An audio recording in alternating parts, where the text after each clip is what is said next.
ನಮಸ್ಕಾರ, ನ್ಯೂಸ್ ಬಾಕ್ಸ್ಗೆ ಸ್ವಾಗತ. ಸ್ನೇಹಿತರೆ, ನಿನ್ನೆ ಬಿಗ್ ಬಾಸ್ ಮನೆಯಲ್ಲಿ ನಾಮಿನೇಷನ್ ಪ್ರಕ್ರಿಯೆ ಜೋರಾಗಿ ನಡೆದಿರುವಂಥದ್ದು.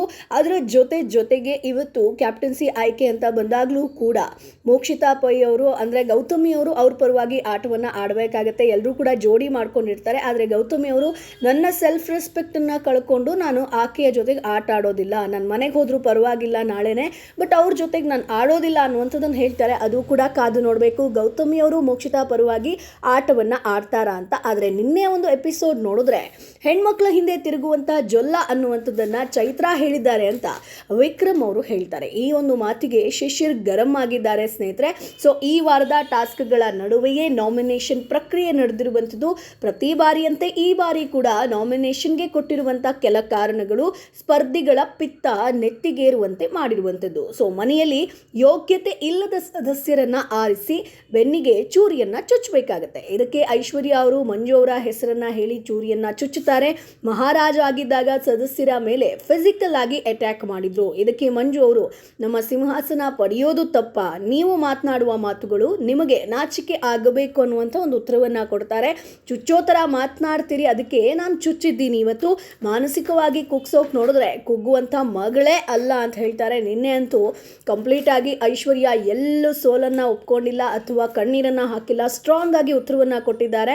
ಸೊ ಎಲ್ಲೋ ಒಂದು ಕಡೆ ಮಂಜು ಅವರು ಸೈಲೆಂಟ್ ಆಗೋ ರೀತಿ ನಿನ್ನೆ ಐಶ್ವರ್ಯ ಮಾಡಿದ್ದಾರೆ. ಸೊ ಕುಗ್ಗಿಸಿ ಏನೇನು ಚುಚ್ಚಿ ಮಾತನಾಡ್ತಿರೋ ಮಾತನಾಡಿ ಅಂತ ಮಂಜು ಮೇಲೆ ರೇಗಾಡ್ತಾರೆ ಸ್ನೇಹಿತರೆ. ಸೊ ಇನ್ನೊಂದು ಕಡೆ ಚೈತ್ರಾ ಅವರು ತ್ರಿವಿಕ್ರಮ್ ಅವರ ಬೆನ್ನಿಗೆ ಚೂರಿ ಹಾಕಿ ನಾಮಿನೇಟ್ ಮಾಡ್ತಾರೆ. ಸೊ ತ್ರಿವಿಕ್ರಮ್ ಮ್ಯಾನಿಪುಲೇಟ್ ಮಾಡ್ತಾರೆ.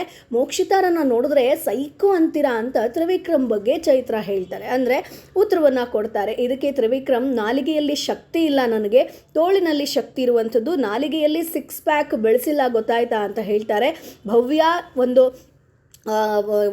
ಅಂದರೆ ಶಿಶಿರ್ ಅವ್ರಿಗೆ ಹೇಳ್ತಾರೆ, ಭಯ್ಯ ಹೆಣ್ಣು ಮಕ್ಕಳ ಹಿಂದೆ ತಿರುಗುವಂಥ ಜೊಲ್ಲ ಅಂತ ಹೇಳಿದ್ದಾರೆ ಇವರು ಅಂತ. ಆಗ ಶಿಶಿರ್ಗೆ ಸಿಕ್ಕಾಪಟ್ಟೆ ಕೋಪ ಬರುತ್ತೆ, ಶಾಕ್ ಕೂಡ ಆಗುತ್ತೆ.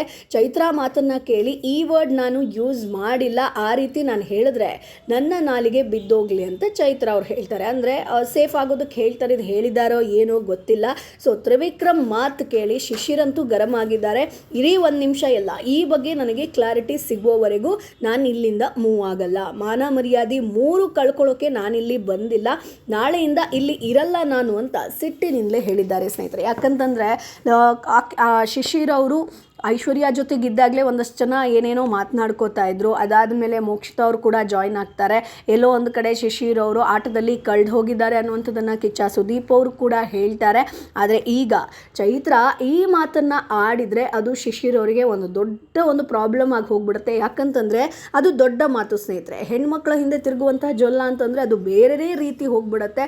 ಶಿಶಿರ್ ಅವರು ಬೇರೆ ರೀತಿ ಪೋಟ್ರೆ ಆಗ್ತಾರೆ. ಬಟ್ ಇಲ್ಲಿ ತ್ರಿವಿಕ್ರಮ್ ಅವರು ಮೋಕ್ಷಿತಾ ಬಗ್ಗೆ ಚೈತ್ರಾ ಹೇಳಿದ್ದಕ್ಕೆ ಈ ರೀತಿಯಾಗಿ ಹೇಳಿದ್ರ ಏನು ಎತ್ತ ಅಂತ ನೋಡಬೇಕು. ಯಾಕಂತಂದರೆ ಚೈತ್ರಾ ಹಾಗೆ ಶಿಶಿರ್ ಅವರು ತುಂಬ ಸರಿ ಜಗಳ ಆಡಿದ್ದಾರೆ.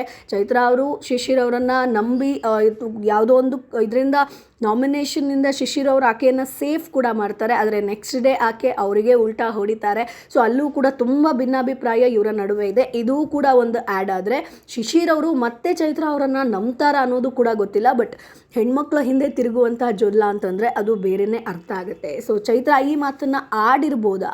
ಸೊ ನಿಮ್ಮ ಅಭಿಪ್ರಾಯ ಏನು? ಸೊ ಶಿಶಿರ್ ಅವರು ಯಾವ ರೀತಿಯಾಗಿ ಆಟವನ್ನು ಆಡ್ತಾ ಇದ್ದಾರೆ, ಸೊ ಇದು ಅವರಿಗೆ ಸೂಕ್ತ ಆಗುತ್ತಾ? ಅದನ್ನು ಕಮೆಂಟ್ ಬಾಕ್ಸ್ ಮೂಲಕ ತಿಳಿಸಿ. ನಮ್ಮ ಚಾನಲನ್ನು ಸಬ್ಸ್ಕ್ರೈಬ್ ಮಾಡಿ ಸಪೋರ್ಟ್ ಮಾಡಿ.